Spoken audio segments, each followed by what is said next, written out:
Assalamualaikum warahmatullahi wabarakatuh. Jumpa lagi dengan UPP PMB, penerimaan mahasiswa baru Tirta. Untuk episode kali ini kita akan membahas mengenai fakultas keguruan ya dan ilmu pendidikan yang Tirta. Apa saja prodi-prodi yang ada di fakultas atau FKIP ini nanti mungkin akan dijelaskan oleh di samping saya ada Bapak Dr. Suroso Muktilaksono MSI selaku Wakil Dekan Bidang Akademik, Pengembangan Inovasi, Pengabdian dan Hilirisasi Riset. Ya, sebagaimana kita ketahui bahwa di FKIP ini mempunyai prodi yang paling banyak di Untirta. Ada sekitar 18 Pak ya? 18 prodi. Nah, nanti detailnya akan dijelaskan oleh Bapak panggilnya Bapak Oco ya? Iya, Pak Oco. Oke, siap Pak Oco. Saya panggil Pak Oco aja nanti. Mungkin nanti Pak Oco bisa menjelaskan macam-macam prodi apa saja yang ada di FKIP ini, kemudian lokasinya dari mana, sarana prasarananya seperti apa saja. Mungkin adik-adik bisa lihat nanti dari penjelasan Pak Oco ini yang minat di mana nih untuk adik-adik prodinya, karena memang terutama yang orang-orang tahu nih FKIP itu untuk keguruan, mau jadi guru. Nah, sebenarnya nanti ke depannya setelah lulus apa saja nanti bidang-bidang yang mungkin alumni yang sudah bekerja apa ada di bidang mana saja. Mungkin tidak berpanjang lebar lagi, kita langsung ke Bapak Oco untuk menjelaskan atau apa saja prodi-prodi yang ada di FKIP. Silakan Pak. Oke, terima kasih. Assalamualaikum warahmatullahi wabarakatuh. Waalaikumsalam. Salam sejahtera bagi kita semua.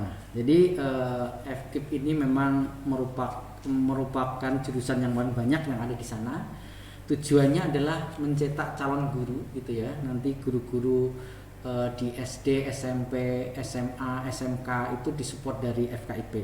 Nah, di FKIP sendiri itu ada 18 prodi atau jurusan gitu ya. Sehingga jurusan-jurusan ini nanti yang mensupport untuk menjadi guru. Nah, selain itu juga di FKIP Untirta mempunyai satu program lagi lanjutannya, yaitu program profesi guru gitu. Sehingga S1 itu kan baru calon guru, nanti melanjutkan lagi ke PPG dan itu siap menjadi guru.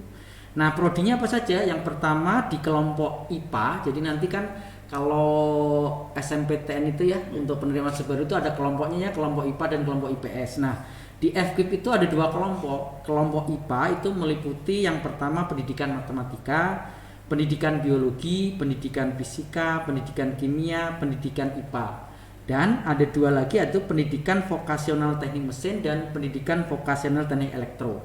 Jadi ada 7 yang merupakan kelompok IPA. Dan ada 11 lagi yang merupakan kelompok IPS. Yang pertama adalah pendidikan non formal. Nah, kalau zaman dulu itu namanya pendidikan luar sekolah atau PLS. Nah, sekarang diganti namanya menjadi pendidikan non formal. Terus ada bimbingan konseling, ada pendidikan khusus. Nah, pendidikan khusus itu kalau zaman dulu namanya pendidikan luar biasa gitu ya. Sekarang diganti menjadi pendidikan khusus. Ada pendidikan PGSD, ada pendidikan anak usia dini atau disebut PAUD. Nah, ada juga pendidikan sosiologi, pendidikan sejarah dan pendidikan PPKN. Nah, yang di bidang seninya itu ada pendidikan seni pertunjukan gitu, yang dulunya namanya pendidikan Sendratase, seni drama, tari dan musik. Nah, sekarang namanya pendidikan seni pertunjukan. Dan ada lagi pendidikan bahasa Inggris dan pendidikan bahasa Indonesia. Jadi ada 18 prodi itu. Nah, tentunya nanti dalam belajarnya ditujukan untuk mengajar mata pelajaran sesuai prodinya itu gitu ya. Kecuali PGSD. Kalau PGSD kan memang semua untuk SD gitu, PAUD juga untuk PAUD gitu. Nah, yang lainnya matematika, biologi dan sebagainya tadi itu dikhususkan untuk ngajar pada bidangnya masing-masing. Baik, apakah semua prodi sudah memiliki lab atau apa ya, tempat untuk praktek gitu Pak? Oke. Jadi karena kita ini itu adalah mendidik calon guru gitu ya, sehingga prakteknya itu kita menggandeng sekolah gitu ya. Jadi nanti untuk praktek lapangannya kita menggandeng sekolah. Jadi kami mempunyai mitra sekolah dari SD, SMP, SMA itu untuk kalau nanti ada mata kuliahnya namanya PLP ya, pengenalan lapangan persekolahan. Jadi nanti kita bisa berinteraksi dengan sekolah. itu untuk kemampuan pedagogiknya. Untuk kemampuan profesionalnya kita mempunyai lab ya. Di setiap prodi itu mempunyai lab masing-masing. Misalnya seperti biologi mempunyai lab biologi yang memadai. Jadi lab-lab yang keilmuan ini dikhususkan untuk bagaimana memperdalam ilmunya gitu ya. Memperdalam ilmunya. Misalnya matematika punya lab komputer gitu ya. Jadi nanti belajar komputer di sana. Lab biologi mempunyai lab biologi, nanti praktikum biologi dasar, keilmuan biologinya nanti dia praktikum ke sana. Fisika juga punya lab. Jadi kita juga punya 18 lab sesuai dengan jurusannya masing-masing ini gitu Pak. Baik, berarti sudah lengkap ya, tiap prodi sudah punya lab. Jadi adik-adik tidak usah khawatir. Jadi di kita juga nanti di Untirta, di FKIP, terutama di FKIP, itu pasti prakteknya juga ada. Jadi tidak hanya teori Pak Oce ya. Jadi memang adik-adik tidak usah takut juga. Mungkin tadi yang lebih tadi ada PPG ya? Iya, PPG. Nah, mungkin nanti mau tahu lebih detail lagi Pak, PPG itu seperti apa? Kalau tidak PPG emang tidak jadi guru atau gimana? Ya. Jadi gini, program pemerintah ini kan untuk menjadikan guru profesional itu menurut undang-undangnya harus guru profesional. Nah, guru profesional ini harus mempunyai SIM ya, sertifikat untuk mengajar gitu ya.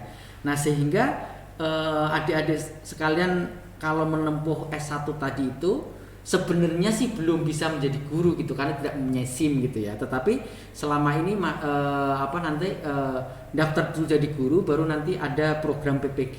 Jadi PPG ini pada intinya adalah kelanjutan daripada pemantapan untuk menjadi guru. Nah, PPG ini kalau yang sekarang itu ada 2 program ya. Yang pertama itu adalah dalam jabatan dan yang kedua itu prajabatan. Yang dalam jabatan ini karena banyak guru-guru yang belum punya sertifikat sehingga yang sudah menjadi guru itu diikutkan program PPG supaya mempunyai sertifikat gitu ya. Itu waktunya 1 semester gitu ya. Nah, kedepannya semuanya itu akan menjadi prajabatan. Jadi sebelum menjadi guru harus punya SIM PPG ini gitu. Sehingga adik-adik sekalian ini bisa mendaftar setelah lulus program S1 bisa mendaftar ke kementerian untuk melanjutkan pendidikan PPG-nya ini. Jadi nanti lulus pasti langsung ditempatkan atau direkrut untuk menjadi guru. Baik, terima kasih. Nah, mungkin mau tanya juga, mungkin ada yang kalau selain guru apa sih gitu? Karena apakah memang harus konsen di guru atau mungkin alumni-alumni yang sudah lulus itu biasanya di bidang mana saja mereka? Oke. Gini, jadi sebenarnya kita juga di beberapa prodi itu kan mempunyai learning outcome masing-masing ya. Tapi pada intinya adalah kita mencetak calon guru gitu. Mencetak calon guru itu core utamanya. Tetapi ada juga prodi-prodi ini selain menjadi guru mau jadi apa? Jadi ada yang nanti mencetak jadi wirausaha. Wirausahanya tentunya dalam bidang pendidikan juga. Kan banyak juga ya mau bisnis bimbingan belajar. Nah, itu kan perlu ya, perlu bagaimana calon guru ini meng-create itu gitu ya. Jadi bimbingan belajar boleh. Terus ada juga nanti jadi wirausaha alat-alat media pembelajaran. Semua media pembelajaran sekarang kan beragam sekali gitu ya. Apalagi dengan online ini menciptakan bagaimana media-media online itu perlu sentuhan pedagogiknya juga gitu. Kadang-kadang kalau yang membuat itu bukan orang pendidikan, kadang-kadang muatan pendidikannya itu lepas gitu. Ya, sehingga itu diperlukan orang-orang pendidikan bagaimana sih membuat media pembelajaran yang ada edukasinya gitu ya, yang muatan edukasinya itu ada gitu. Jadi tidak melulu jadi guru gitu ya, jadi pengusaha tapi di bidang pendidikan tuh banyak sekali gitu ya, dari mulai tadi bimbingan belajar jadi media pembelajaran dan sebagainya, tentunya banyak gitu Pak. Baik, terima kasih. Ya, jadi sudah jelas ya adik-adik bahwa nanti di FKIP juga tidak hanya jadi guru, jadi bisa juga berwirausaha, mungkin yang berhubungan dengan bidang atau prodi yang adik-adik pilih. Jadi nanti kedepannya tidak usah khawatir. Untuk adik-adik semua bisa mendaftar di prodi FKIP. Nanti adik-adik detailnya ada di web pmb.untita.ac.id. Dan untuk untuk sesi berikutnya nanti kita ada live streaming dengan kepala jurusannya masing-masing per prodi. Nanti jadwalnya bisa adik-adik lihat di pmb.untirta.ac.id atau di Instagram kami PMB Official. Ya, nanti jadwalnya akan kita share di situ. Adik-adik bisa lebih langsung berinteraksi dengan para kepala prodinya. Kita di penghujung acara, mungkin nanti dari Pak Ocho bisa memberi closing statement nih untuk adik-adik agar lebih pasti lagi untuk memilih prodi di FKIP. Silakan Pak Ocho. Oke. Jadi prodi-prodi FKIP ini akreditasinya juga sudah bagus, banyak yang A, ada yang B, yang C sedikit. Jadi marilah belajar di FKIP Untirta, karena FKIP Untirta juga menjadi unggulan penghasil calon guru di Banten, sehingga tidak kecewalah nanti masuk ke Untirta. Terima kasih. Terima kasih Pak Ocho sudah mampir ke studio kami. Nanti untuk adik-adik silakan cek terus di web pmb.untirta.ac.id atau di Instagram kami di PMB Official. Terima kasih Pak Ocho. Assalamualaikum warahmatullahi wabarakatuh. Waalaikumsalam warahmatullahi wabarakatuh.